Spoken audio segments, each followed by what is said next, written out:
যাদবপুর নিয়ে জনস্বার্থ মামলা দায়ের। প্রতিদিন যাদবপুরের অবস্থার অবনতি হচ্ছে। এই পরিস্থিতিতে দ্রুত শুনানির আবেদন চেয়ে প্রধান বিচারপতির দৃষ্টি আকর্ষণ করা হলো।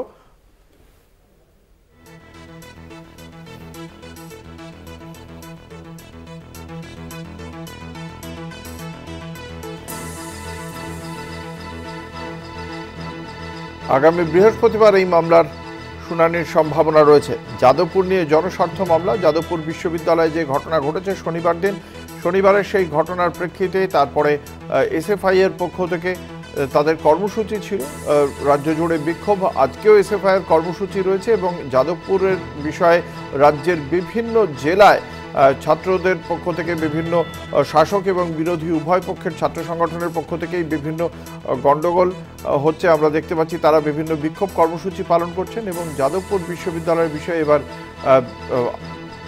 তাদের যে পরিস্থিতি, সেই পরিস্থিতির অবনতি হচ্ছে এ কথা জানিয়ে জনস্বার্থ মামলার শুনানি করতে চেয়ে হাইকোর্টে আবেদন। আগামী বৃহস্পতিবার এই মামলার শুনানির সম্ভাবনা রয়েছে।